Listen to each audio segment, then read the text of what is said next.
নমস্কার, চলে এলাম আপনাদের মোস্ট রিকোয়েস্টেড আরও একটা ভিডিও নিয়ে, নীল ষষ্ঠী স্পেশাল।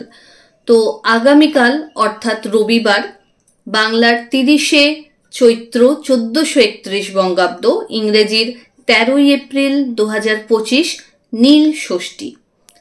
নীল ষষ্ঠী আমরা পালন করে থাকি। বাংলার ঘরে ঘরে সব মায়েরাই বোধহয় এই পুজো করে থাকেন সন্তানের মঙ্গল কামনায়।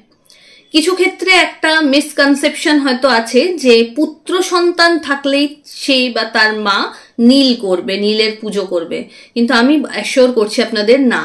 সন্তান পুত্র হোক বা কন্যা, সে তো সন্তান, তার সর্বাঙ্গীন মঙ্গল কামনা মায়ের তো সবার প্রথম ইচ্ছা থাকবে।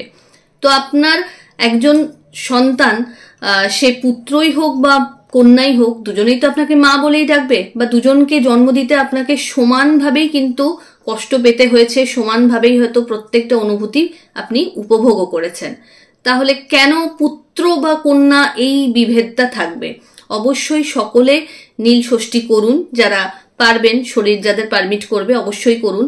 এবং শুধু মা যারা অলরেডি হয়েছেন তারা নয়, যারা মা হতে চাইছেন যে সন্তান হোক, কোল আলো করে সন্তান আসুক, তারাও নীল ষষ্ঠী অবশ্যই করবেন। মূলত দেবী নীলাবতী এবং দেবাদিদেব মহাদেবের মহামিলনের দিন হচ্ছে নীল ষষ্ঠী, তাই একটা বিশাল পুণ্যতিথি, এবং এই তিথিতে দেবাদিদেবকে এবং মা নীলাবতী তথা দেবী ষষ্ঠীর আশীর্বাদ খুব সহজে পাওয়া যায়। বলা বাহুল্য, দেবাদিদেব মহাদেব তো খুব অল্পেই তুষ্ট, তাই তার কৃপা পেতে এই দিনটাকে কিন্তু হাতছাড়া করলে চলবে না। নীলের উপোস যারা করবেন তারা অবশ্যই এই দিন কোনো রকম অন্ন ভোজন গ্রহণ করবেন না। খুব কষ্ট হলে অবশ্যই আপনারা সাবু, ফল, এরকম মানে নুন ছাড়া জিনিসপত্র খেতে পারেন।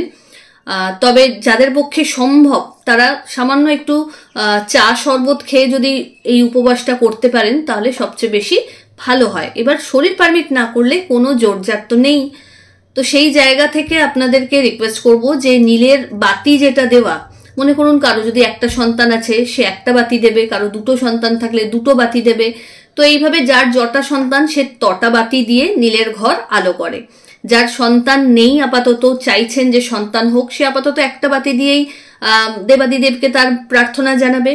এই বাতিদানের ক্ষেত্রেও কিন্তু আমাদেরকে একটা শুভ সময় মেনটেন করতে হয়। পঞ্জিকা অনুসারে যেই সময়টাতে বাতি যদি দেওয়া যায় সেটা আরো বেশি কার্যকরী হয়। তো চলুন আপনাদের সাথে শেয়ার করে দিচ্ছি যে নীলের বাতিদানের শ্রেষ্ঠ সময় সন্ধে 6টা বেজে 58 মিনিট থেকে সন্ধে 6টা বেজে 58 মিনিট থেকে সন্ধে 7টা বেজে 51 মিনিট, রবিবার দিন অর্থাৎ আগামীকাল, এই সময়টাকে ধরুন বাতিদানের ক্ষেত্রে। এবং এই বাতিদানের ক্ষেত্রে আপনারা নীল বা সাদা মোমবাতি যেমন ইউজ করতে পারেন, তার পাশাপাশি অবশ্যই একটা ঘিয়ের প্রদীপও কিন্তু জ্বালতে ভুলবেন না। পুজোর ক্ষেত্রে সবার প্রথম আপনাকে কি করতে হবে, আপনি যদি কোনো মন্দিরে যাচ্ছেন বা আপনি যদি আপনার মন্দিরে যাওয়া সম্ভব না হচ্ছে, আপনি বাড়িতে বসেই যদি উপাচারটা করতে চাইছেন ঘরের শিবলিঙ্গে, তো সবার প্রথমে আপনাকে জলাভিষেক করতে হচ্ছে। শিব যদি শুকনো রয়েছেন তাকে প্রথমে জলাভিষেক আপনি করে নিলেন, তারপর পঞ্চামৃত দিয়ে অভিষেক করবেন। পঞ্চামৃতে কি দেবেন? দুধ, দই, ঘি, মধু, চিনি, এই দিয়ে আপনি পঞ্চামৃত রেডি করছেন। পঞ্চামৃত যখন আপনি অর্পণ করবেন, সেই পঞ্চামৃত অর্পণ করার ক্ষেত্রে পাত্রটা কিন্তু কখনোই ভুলে তামার নেবেন না, হয় পেতলের নিন কিংবা পাথরের নেবেন। এবং পঞ্চামৃত দিয়ে অভিষেক করার পর আপনারা অবশ্যই মহাদেবের শৃঙ্গারের আয়োজন করবেন, ভস্য মাখাবেন। যদি আপনাদের কাছে শ্বেতচন্দন রয়েছে, শ্বেতচন্দনের গুঁড়ো রয়েছে, সেটার প্রলেপ শিবলিঙ্গে নিবেদন করতে পারেন। এবং তার পাশাপাশি আপনারা 5 ফল পুজোতে নিবেদন করবেন, এবং সেই ফলের মধ্যে অবশ্যই মানে বোটাযুক্ত আম অ্যাড করবেন। এবং এর পাশাপাশি কোনো মিষ্টান্ন দ্রব্য যদি আছে সেটাকে নিবেদন করবেন। ধূপ দীপ দিয়ে আরতি করবেন, নিজের মনের বাঞ্ছা জানাবেন। তার পাশাপাশি শিবের উদ্দেশ্যে তাকুন্দের যদি মালা পরাতে পারেন খুব ভালো হয়। নীল অপরাজিতা, হলুদ কলকে, যা যা বাবার প্রিয়, ধুতুরা ফল, কাঁটাযুক্ত যে ধুতুরা ফল হয় সেই ফল নিবেদন করা মনোবাঞ্ছা পূর্তির ক্ষেত্রে আরও এক ধাপ আপনাকে এগিয়ে দেয়। তো খুব ছোট্ট ছোট্ট জিনিস যেগুলোর খুব বেশি মাহাত্ম্য রয়েছে শিব পূজাতে। তো তো এইগুলো নিবেদন করে আপনারা নিজের প্রার্থনা জানান, এবং নিখাদ প্রার্থনার চেয়ে বেশি কিছু উপাচার তো হতেই পারে না। আপনার প্রার্থনা যদি সঠিক হয় তো আপনি সেই প্রার্থনায় ফল পেতে বাধ্য।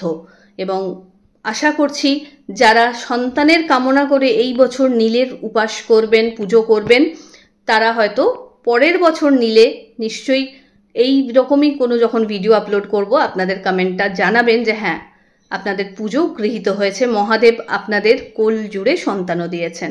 এবং অলরেডি ইতিপূর্বের যে বছরগুলোতে আমি নীলের উপাচার আপনাদের জানিয়েছি, তারা যারা করেছেন, যারা উপকৃত হয়েছেন, এই ভিডিওর কমেন্ট সেকশনে অবশ্যই কিন্তু তারাও লিখতে ভুলবেন না যে হয়েছে তো ইচ্ছাপূর্তি।